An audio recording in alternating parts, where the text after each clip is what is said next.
রাধে রাধে, জয় শ্রীকৃষ্ণ। হ্যাঁ বন্ধুরা, আজকে আমার হাতে একটি ভিভো সেট আছে। তো সেটটি আমরা পাওয়ার আইসি চেঞ্জ করব। তো নতুন টেকনিশিয়ানরা অবশ্যই এই ভিডিওটা প্রথম থেকে শেষ পর্যন্ত দেখবেন। দেখলে বুঝতে পারবেন যে আমরা কীভাবে এই সেটের পাওয়ার আইসি চেঞ্জ করে আমরা সাকসেস হতে পারি। তো অবশ্যই নতুন টেকনিশিয়ানরা যারা এইভাবে পাওয়ার আইসি তুলেছেন, আমরা মাইক্রোস্কোপে দেখতেই পাচ্ছি আমাদের যে প্রতিটা বল আছে, সে প্রতিটা বল নিট অ্যান্ড ক্লিন পরিষ্কার আছে। অবশ্যই আপনারা ভালো করে পরিষ্কার করে নেবেন। পরিষ্কার করার পর আপনাদের যদি মাইক্রোস্কোপ থাকে তো ভালো, নাহলে আই গ্লাস দিয়েও আপনারা এই কাজটি করতে পারেন। তো এখনকার বেশিরভাগ টেকনিশিয়ানের কাছেই মাইক্রোস্কোপ আছে। এরকম পরিষ্কার করার পর তারপরে আমরা এখানে যে থিনার আছে, সেই থিনারটা আইসি বসানোর আগে ব্যবহার করব। ওখানে থিনার দিয়ে আমরা ভালোভাবে পরিষ্কার করে নেব, কারণ ছোট কিছু নোংরা বা কোনো কিছু এক্সট্রা গুঁড়ো ময়লা থাকলে সেগুলো যদি আমরা সেটা না দেখতে পাই, অনেক সময় আমরা চোখে দেখতে পাই না, সেটা যদি আমরা আইসিতে বসিয়ে দিই তো আইসির সঙ্গে যে নিচে প্যাডের যে বলগুলো আছে সেই বলগুলো কিন্তু কোনোভাবেই কানেক্ট করবে না, আর কানেক্ট না করলে আমাদের সেটটি রানিংও হবে না। তো বুঝতেই পারছেন বন্ধুরা আমি এখানে কি বলতে চাইছি। তো অবশ্যই এখানে থিনার দিয়ে ভালো করে পরিষ্কার করে নেবেন। পরিষ্কার করার পর ওখানে অল্প পরিমাণে একটু পেস্ট দেবেন, যে পেস্টটা উন্নত মানের বা ভালো আপনারা জানেন, সেই পেস্টটি অবশ্যই এখানে দেবেন। দেওয়ার পর তারপরে আইসিটা ঠিকঠাক পরিমাণের মতো বসিয়ে তারপরেই আপনারা কাজ করবেন। তো এখানে আমাদের যে প্যাডটি আছে সেই প্যাডটি নিট অ্যান্ড ক্লিন পরিষ্কার হয়ে গেছে, আমরা দেখতেই পাচ্ছি।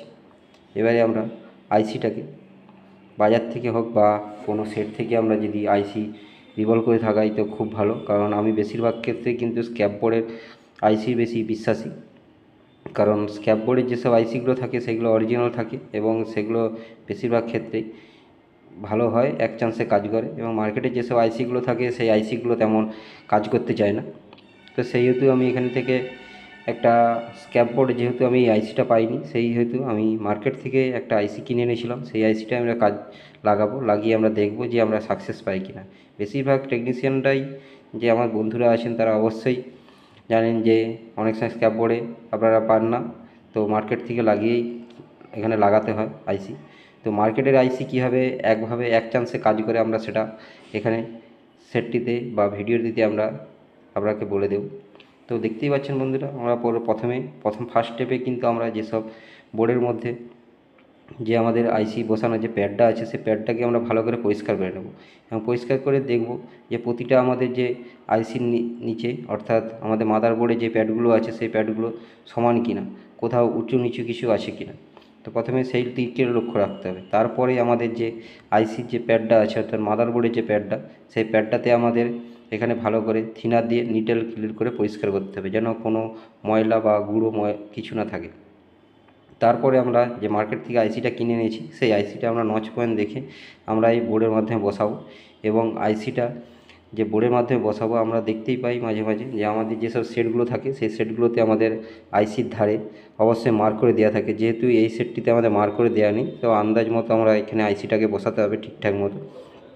তো দেখতেই পাচ্ছেন খুব সাবধানতার সঙ্গে আমরা এই আইসিটা বসাচ্ছি, কারণ একটা বোর্ডের কাজ করে একটা পাওয়ার ফ্রিকোয়েন্সি পাওয়ার আইসি থেকে যতক্ষণ না সিপিইউতে ভোল্টেজ যায় ততক্ষণ কিন্তু আমাদের সেটটি অন হয় না। তো সেহেতু পাওয়ার এখানে আমাদের খুবই গুরুত্বপূর্ণ ভূমিকা পালন করে। তো আমাদের এখানে তারপরে আমাদের এখানে ফ্ল্যাগ পেস্ট দিতে হবে খুব অল্প পরিমাণে, যাতে না আমাদের আইসিটা নড়ে যায়। সেই মতো আমাদের ফ্ল্যাগ পেস্ট দিয়ে চারদিকে লাগিয়ে নিতে হবে আইসির যে মাদারবোর্ডের যে প্যাড আছে। তারপরে আমরা আইসিটা বসাবো। বসানোর পরে এবার আমরা প্রথমে হালকা হিট দেবো, অর্থাৎ এয়ারটাকে 1 বা 2-তে রেখে, এবং আমরা প্রথমে 280 থেকে 300 ডিগ্রির ভিতরে একবার আমরা হিট দেবো। নতুনদের ক্ষেত্রে বলছি, যাদের হাত সেটিং আছে তাদের তো খুবই ভালো, যেসব নতুন টেকনিশিয়ানরা আছে তারা অবশ্যই এইভাবে দেবেন। দেওয়ার পর আমরা এখানে অল্প পরিমাণে একটু বেশি করে ফ্ল্যাগ পেস্ট নেব। যখন বুঝতে পারবো যে আমাদের আইসিটা বোর্ডের সঙ্গে লেগে গেছে তখন আমরা আর হিট দেবো না। তারপরে আমরা অল্প পরিমাণে একটু ফ্ল্যাগ পেস্ট নেব ঠিক ভিডিওর মতো। নেওয়ার পর তারপরে আমরা 320-র মধ্যে রেখে এবং এয়ারটিকে 3-তে রেখে আমরা এখানে হিট দেবো। এবং হিট দেওয়ার সময় অবশ্যই বন্ধুরা বলে রাখি যে আমাদের ব্লোয়ার আছে, সেই ব্লোয়ারটাকে আমাদের ঘোরাতে হবে আইসির চারধারে, নাহলে এক সাইডে যদি আমরা হিট দিই তখন কিন্তু আমাদের এই আইসিটা নষ্ট হয়ে যেতে পারে। যেহেতু মার্কেট থেকে কিনে আনা আইসি, তো এইগুলো খুবই দুর্বল হয়, সেই হেতু আমাদের ব্লোয়ারটাকে খুব ভালোভাবে আমাদের ঘোরাতে হবে। এক স্থানে রেখে আমাদের হিট দিলে চলবে না, তাহলে কিন্তু আইসিটা সম্পূর্ণভাবে নষ্ট হয়ে যাবে। তো আমাদের এখানে আইসি লাগানো প্রায় কমপ্লিট হয়ে গেছে, দেখতেই পাচ্ছি।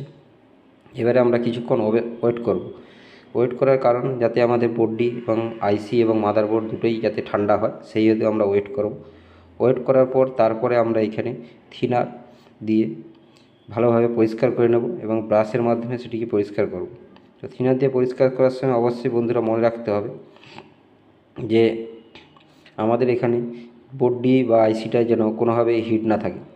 যেহেতু আমি এখানে আইসিটাকে একটু নাড়িয়ে দেখিনি, সেহেতু আমি এখানে আরেকবার দ্বিতীয়বার হিট দিয়ে অল্প করে আমরা আইসিটাকে হালকা করে আলতো হাতে এখানে নাড়িয়ে দেব।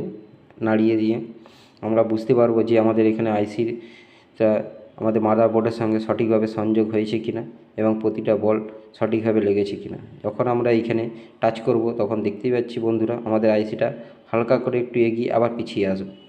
যদি না দেখতে পারেন তো ভিডিওটা ভালো করে লক্ষ্য করুন, আপনারা অবশ্যই দেখতে পারবেন। তো দেখতেই পাচ্ছেন বন্ধুরা আমরা যখন আইসিটাকে টাচ করছি তখন দেখতেই পাচ্ছেন বন্ধুরা যে আইসিটা হালকা করে সরে গিয়ে আবার সে তার নিজের স্থানে বসে গেছে। তো অতএব আমরা বুঝতে পারছি যে আমাদের যে মাদারবোর্ডের সঙ্গে আইসির যে সংযোগ, অর্থাৎ প্যাডের সঙ্গে মাদারবোর্ডের প্যাডের সঙ্গে আইসির যে বলগুলো আছে সেগুলো সঠিকভাবে লেগে গেছে।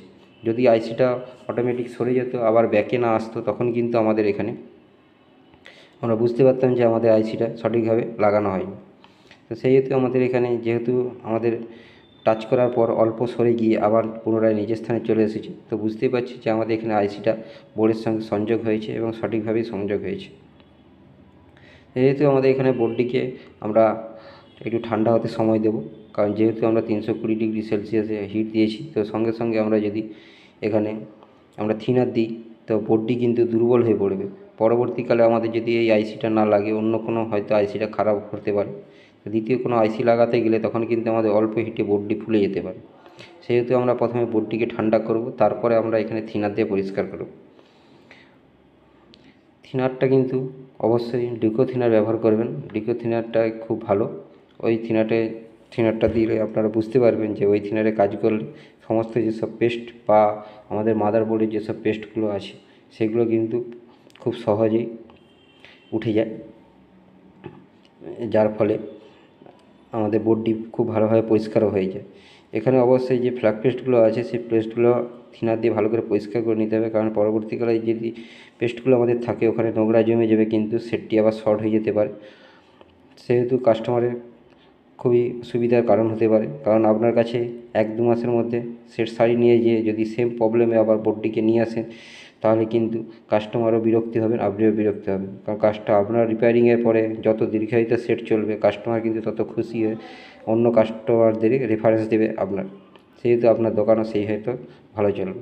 তো অবশ্যই এখানে ভালোভাবে ভালো মানের থিনার দিয়ে আমরা ভালোভাবে এখানে ওয়াশ করে নেব বোর্ডটি ঠান্ডা হওয়ার পর।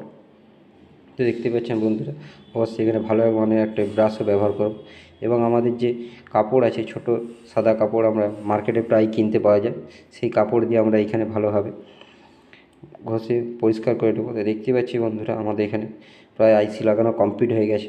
দেখতে পাচ্ছেন 6225 এই আইসির মডেল। এবারে আমরা প্রথমেই কিন্তু আমরা ব্যাটারি দিয়ে ফোনে চেক করব না, আমরা চেক করতে হলে প্রথমে আমরা আমাদের যে ডিপিএস আছে সেই ডিপিএসে আমরা চেক করব। তো ডিপিএসের যে কেবিলগুলো আছে সেই কেবিলগুলো কোনটা লাগবে আমরা এবার বেছে নিয়ে তারপর আমরা এখানে লাগিয়ে দেখব যে আমাদের ফার্স্ট স্টার্টিংয়ে লাগিয়ে দেখব যে আমাদের কোনো অটো রিডিং শো করছে কিনা। অটো রিডিং যদি শো করে তাহলে বুঝতে হবে যে আমাদের সেটটি কোথাও শর্টিং হয়ে গেছে আইসি লাগানোর ফলে। তো সেই শর্টটি আমাদের খুঁজে বার করতে হবে বা আইসিটা তুলে দেখতে হবে যে আইসিটার নিচে প্যাডে কোনো শর্ট হয়ে গেছে। তো যখন দেখব আমরা কোনো অটো রিডিং শো করছে না তারপরে কিন্তু আমরা এখানে সুইচ দিয়ে ট্রিগার করে দেখব যে আমাদের সেটটি অন হওয়ার যেরকম রিডিং টানে সেই অবস্থায় রিডিং টানছে কিনা। সেই হয়তো রিডিং টানলে তারপরে কিন্তু আমরা এখানে যে আমাদের কেসিং বা মাদার ডিসপ্লে যে ফিটিং আছে তাতে আমরা মাদারবোর্ডটিকে ভালোভাবে ফিটিং করে দেবো। ফিটিং করার পর আমরা এখানে যে ডিসপ্লে বেজ আছে সেই বেজগুলো এবং যে চার্জিং বেজ আছে সেই বেজটা এবং ব্যাটারিটা ভালোভাবে সংযোগ করে আমরা সেটটিকে অন করে দেখব যে আমাদের সেটটি অন হয়েছে কি বা আমাদের এই পাওয়ার আইসিটা লাগানোর ফলে আমাদের কাজ হচ্ছে কিনা। তো সেই হেতু আমরা একটু ওয়েট করি এবং আমরা সেটটিকে চার্জে দিয়েও দেখতে পারি যে আমাদের সঠিক মাত্রায় যে চার্জের যে ভোল্টেজ 6 ভোল্ট ভোল্টেজে আমরা দেখতে পাই যে আমাদের কীভাবে ভোল্টেজ টানছে। সেই হেতু আমরা এখানে চার্জে লাগিয়ে দেখব যে আমাদের এখানে ভোল্টেজ টানছে কিনা বা আমাদের এখানে চার্জিং শো করছে কিনা। তো সেহেতু আমাদের এখানে দেখতেই পাচ্ছি বন্ধুরা, আমাদের ব্যাটারি লো থাকার জন্য এখানে কিন্তু চার্জ দিতে সত্ত্বেও কিন্তু চার্জে শো করছে না।